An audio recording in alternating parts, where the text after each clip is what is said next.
Perfect. Perfect.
Yeah.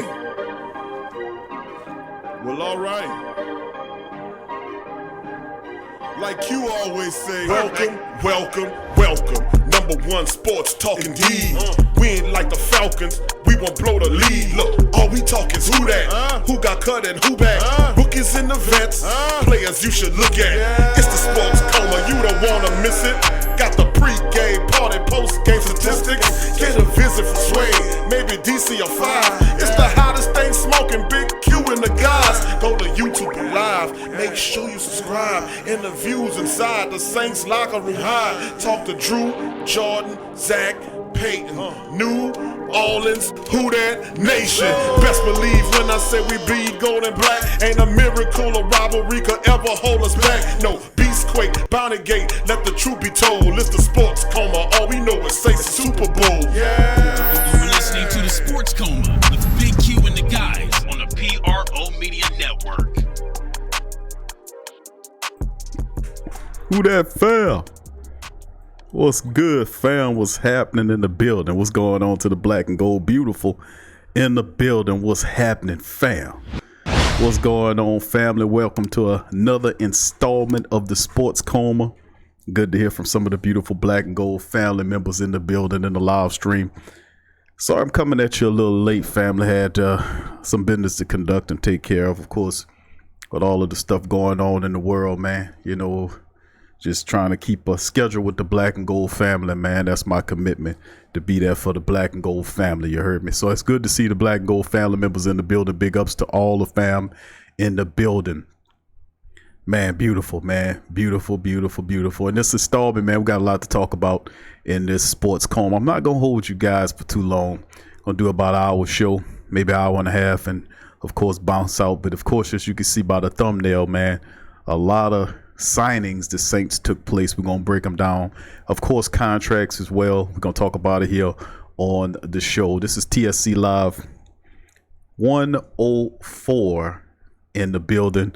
This is actually TSC's Live 104, episode 506, man. Show number 506, Sports Coma. Been going over 5 years now. Well over 500 shows in the building. Like to say thank you for all the great, beautiful support from the Black and Gold family members. For all the great support. Man, it's just been a lovely ride, man. But we're going to keep it going. Big ups to the family in the building. Kevin kicking it off. Good to see my dog GM Kev in the building. Straight up. CJ, what up, CJ? He says, who that big Q? Should we use the money from Jackrabbit deal to sign another free agent like Griffin from Minnesota, or use that money to offer a contract to Kamara? That's some good options right there. You know, I don't know if the Saints are going to tend to take some of that money and offer money to a guy like Kamara, Lattimore, Armstead. Not yet. I don't know. I think the Saints kind of focus pretty much on building this year's team. If they can add another key person like Griffin, I've been advocating for that for some time now. They need another pass rusher, although the steam off of Griffin might have took a little steam off of him, perhaps because they did bring Noah Spence back, and they do think Noah Spence had a big upside, but big question mark that guy is. And I keep saying the same thing. If you want a Super Bowl, you can't play around with these potential guys. Like Trey Hendrickson, he potentially could be this. Granderson potentially could be that. Noah Spence potentially could be this. Not potential. A guy that's been doing it. Over 70-something sacks in his career. Everson Griffin is proven. And he'll work well in tandem with Cam Jordan. Remember, for a long period of time, he was the number one pass rusher up there in Minnesota. And Danielle Hunter was his complementary piece, but he was the number one. Like Cam is our number one. If the Saints were able to maneuver and sign Everson Griffin, man, could you understand the possibilities of him playing opposite of Cam in that other position? You know, you can't double team them all, man. That's all I'm saying. But big up to you, CJ, for that question. Thank you. Devin, who that to you, Devin? Good to see you in the fam. Dallas Allen, who that to you? Kyle Davis, who that to my dog, Kyle Davis. Dallas says, this best slap in the, what you say that, Dallas? Is this beat slap in the whip? Okay, you and Kevin bumping it, huh? Travis 504 says, who that to you, Q? And everyone, big ups to you, Travis 504. Who that to you? Your boy Cuts, big ups to you, fam. School, my dog School out in Philly, big ups to you. Robert Clark, who that to you, Robert? Good to see you in the building, fam. CJ says, who that? From the 6th Ward. All right, 6th Ward, Hardhead, New Orleans in the building. You heard me. Big ups to all the rest of the family as well. Diehard Saints fans, big ups. He says, Big Q in the building. Now it's time for the Saints talk at sports, hashtag the sports coma. Thank you, Diehard Saints fan. Welcome to the building. Tremal in the building. We getting some experience in that secondary. I like that. Big ups to you. Raymond Burks, who that to you, Raymond? I see you, fam. D. Yost, he says, Nation, what y'all think about this cornerback from the XFL the Saints sign? Curious cornerback, indeed, prospect, led the XFL in interceptions. We'll cover that on the show, D. Who that to you as well. And let's see who else in the building as well. Torrey Shepard Sr., who that to you, Torrey? I see you. Javier, big ups to Javier in the building. He said the cornerback probably won't even make it past the training camp. Let's see who else. Let's see who else is in the building as well. Big ups to all the beautiful Black and Gold family members chiming in the live stream for this afternoon. Please hit the like button upon entry, fam, as we get ready to get into show number 104. Actually, Sports Coma Live episode 104, show number 506 of over 5 years of work. So big ups to the family members for joining us in the building today. So like I said, we're going to start it off and cover some of these stories like the thumbnail suggests. We're going to talk a little bit about all the latest signings. Of course, one of the biggest is the reworking of Janoris Jenkins deal. We'll cover that. We'll talk about Noah Spence. We'll talk about Dietrich, the cornerback that they picked up as well. We'll talk about the DJ Swearinger signing, as well as a little information about our latest wide receiver weapon, Emmanuel Sanders, and what it took for him to become a New Orleans Saints player. A real funny story. Who that to you, Derek? Good to see you in the live stream as well, family. Big ups to the beautiful Black and Gold family members chiming in as well, baby. So without further ado, man, I'm going to kick it off. Start with this whole Janoris Jenkins thing, man. Janoris Jenkins Reworked deal saved $7 million in cap space. So we basically talked about this. We covered this, and we said that eventually the Saints will get that done, get that deal done. Now, according to ESPN, who broke the story, it says Saints worked out a new agreement with Janoris Jenkins that will save the team $7 million in salary cap space and keep the 9-year veteran in New Orleans for his second season, which is pretty special because, to be quite honest with you, Janoris Jenkins is a must, no doubt about it. You want to keep some familiarity in the secondary.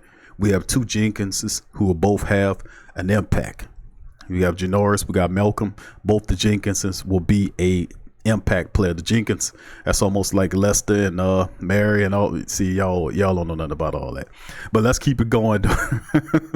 But they said that $7 million in salary cap will keep the 9-year veteran in New Orleans. They said Jenkins, who's 31, was originally due to earn 11.25 in the final year of the contracts. The Saints claimed him off of waivers. What a steal that was. And he will receive a $9 million signing bonus, which guarantees his payment up front in addition to a $1.05 million salary. So that's pretty interesting. They said that he will receive a $9 million signing bonus, which guarantees his payment up front in addition to a $1.05 salary. So a million, just a little over $1 million salary annual on the year.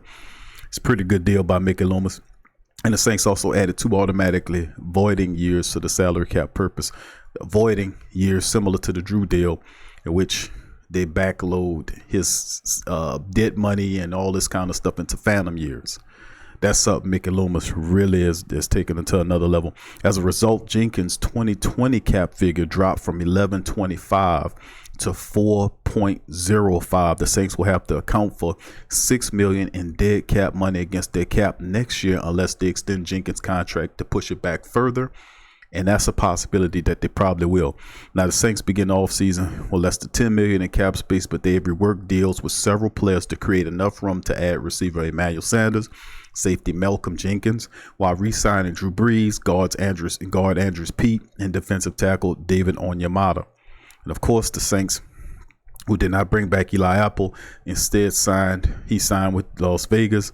And this was a nice move that kind of helped the Saints because with the addition of Janoris Jenkins back frees the money up, and then Malcolm Jenkins added to the back end to team with Marcus Williams, and that kicks Chauncey Gardner-Johnson to the slot. So your 3 top cornerbacks look like this: Marshawn Lattimore, Janoris Jenkins, Chauncey Gardner-Johnson. Safeties are Malcolm Jenkins, Marcus Williams. And then the reserves behind those guys in the cornerback field will be Patrick Robinson, who has a reworked contract as well. Then Justin Hardy currently stands. Now, of course, the team will probably add another defensive back in the draft, possibly several in the undrafted free agent period to basically compete with the team once everything kind of clears up. But this was a good deal for the Saints to kind of rework Malcolm Jenkins' contract. And nice deal. We knew this was coming, and it's good that they finally accomplished it, man, to get this over with. Now the Saints can move forward. A lot of stuff left. They still have Everson Griffin out there. They still have a few pieces the Saints could look at. If not Everson Griffin, there's still the former defensive player from the Giants that's out there as well. I forgot the man's name, but he's out there as well. I talked about him several times on several different podcasts dealing with it. Marcus Golden, that's his name, who's out there as well. He had 10 sacks last year. He could help out if the Saints can't afford Everson Griffin. And then, not to mention when we talk about the secondary, you bring DJ Swearinger back, you add some help, and we'll talk about and cover that next story. So big ups to the Saints for making that happen. And of course, we're going to go into the next story, which is Emmanuel Sanders' grandma sold him on joining the Saints. Now, that's what kind of granny I like. His granny got on him for it, and I'm going to play some of the interview right here for you. Here is Emmanuel Sanders when asked about what role his grandma played in the signing. If you ain't hear this, here it go. Always do. And she was with my aunt, and she picks up free agency. I FaceTime my grandma to join the Saints. What was the story there? Yeah, so 2 days prior to free agency, I FaceTime my grandma like I always do, and she was with my aunt, and she picks up, and she goes, "Oh, I thought you were calling to tell me you signed with the New Orleans Saints," and I started laughing, and she kind of kept a stern look on her face. She was like, "We really want you to go to New Orleans," and I was like, "Oh, okay," because that was really the first time my grandma's ever came at me saying she wants me to go here, go there. And so it was pretty cool. Right before, the world found out that I was going to be a Saint, I called her and I told her I just signed with the Saints, and they're all excited because if you go to Belleville, which is a small country town, and you go to my grandma's house, She's had a Steelers flag in her front yard. She's had a Broncos flag. She had a Niners flag. And now we got to change that flag to the New Orleans Saints. So she's excited. And she's going to change all the colors around the house. And to be close to home, man, it feels really good to, this is my 11th year in the league, and obviously ticket sales are going to be up, and I don't know if that's going to be annoying or not, but to be close to home to my family and have my family at the games, I'm looking forward to that. Yeah, I mean, That's Emmanuel Sanders with his thoughts on how his grandma and Pat. I thought that was a cool story that his grandma was telling him, listen, man, you better go be a New Orleans Saint. You know what I'm saying? I just love that, man. I had to share that with the fan level. Big ups to and welcome to the team, Emmanuel Sanders, our new fantastic wide receiver, the team with Mike Thomas. Big things on the horizon for the Black and Gold Nation. Moving on to the next story, family.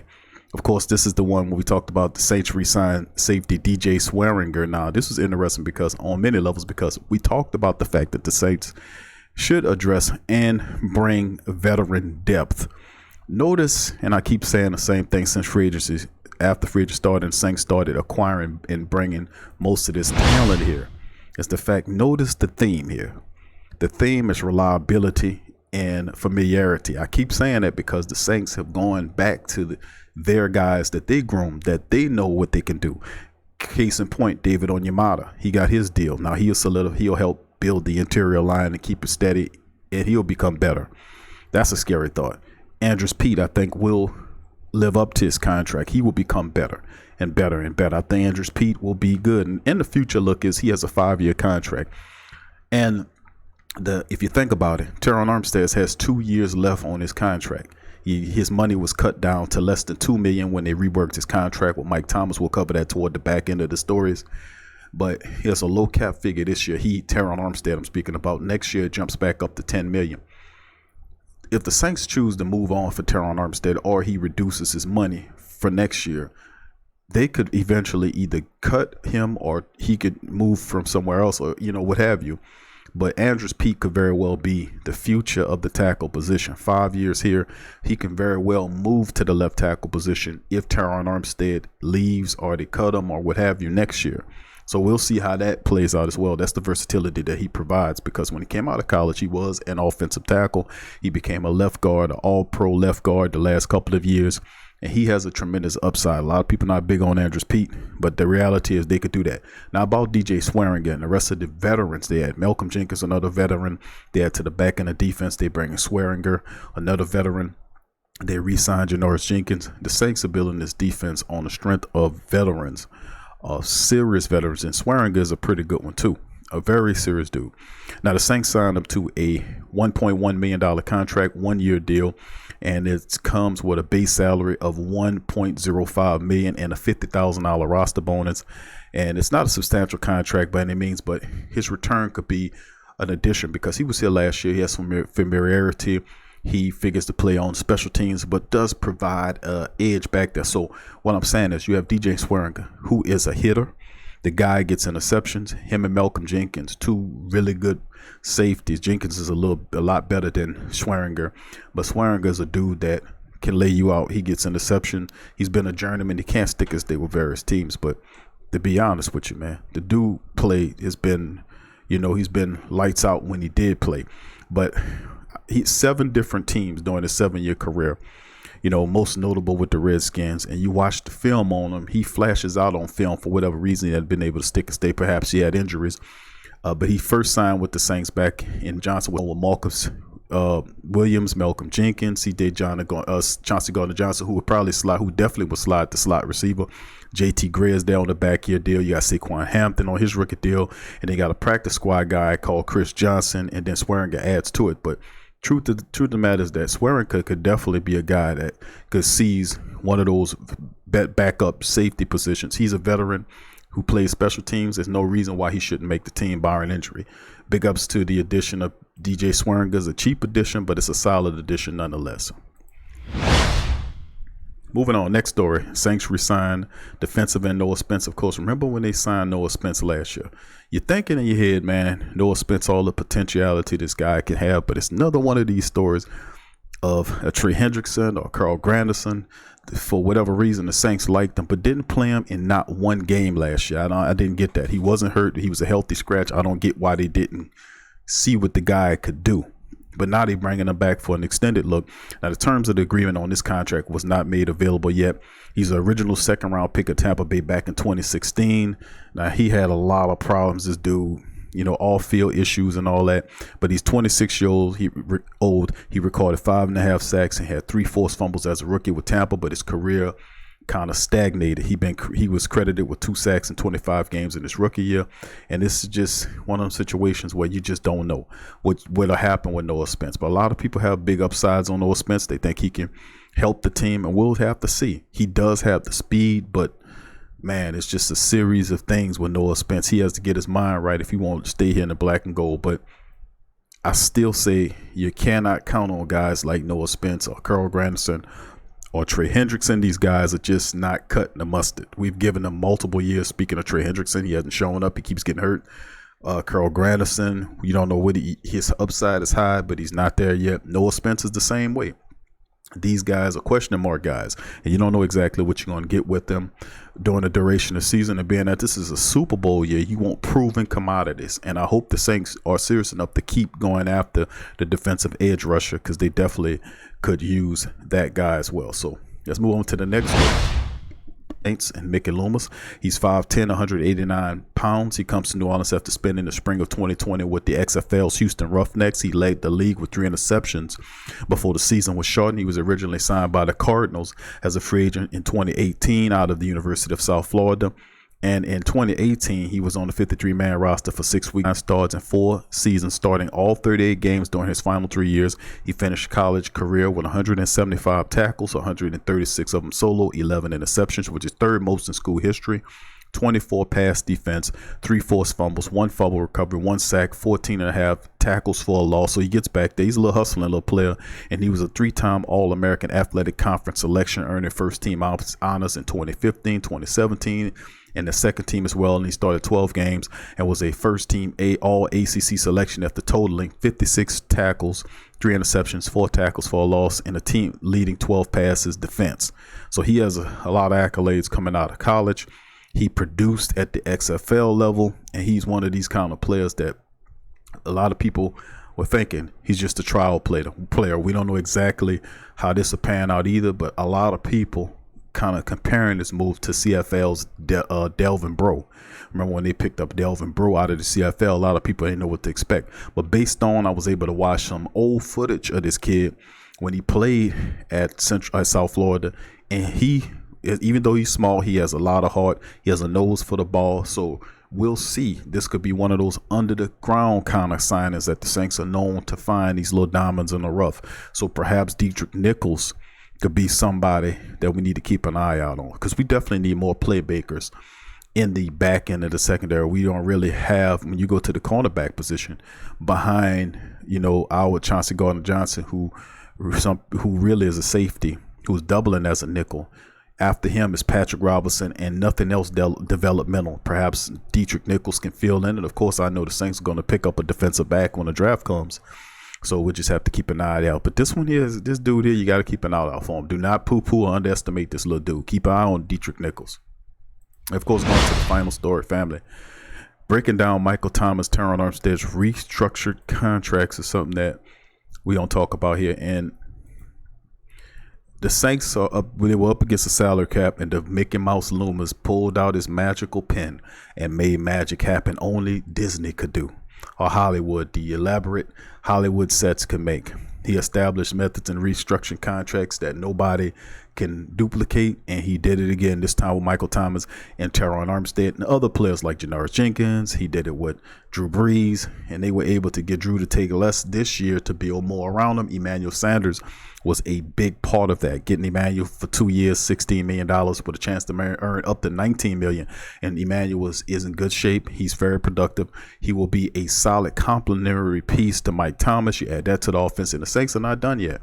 Now, this is how the signing bonus, $7.24 is up to 18.5 where it's supposed to be. So this year, the Saints restructured it and dropped his base salary is $1 million according to SportTrack, and also according to various ESPN and NOLA.com. $1 million base salary for Mike Thomas with a $10 million signing bonus. Absolutely insane how this dude reworked these contracts. Now, his previous deal for 2020 had a fully guaranteed base of $11 million, so Mickey Loomis cut off $10 million. This is what I was telling people about. Stop worrying about the money. And I even named Mike Thomas as a person. I said, watch, don't check it out. Mike Thomas is going to be the one they restructure him and Terron. I've told people that. They just signed him, and I said, watch, they restructure him. $10 million this man saved. Mickey Mouse Loomis saved in the 2020 year. Signed Andrews, they signed David Onyemata, they re-signed several other players, restructured 6 times with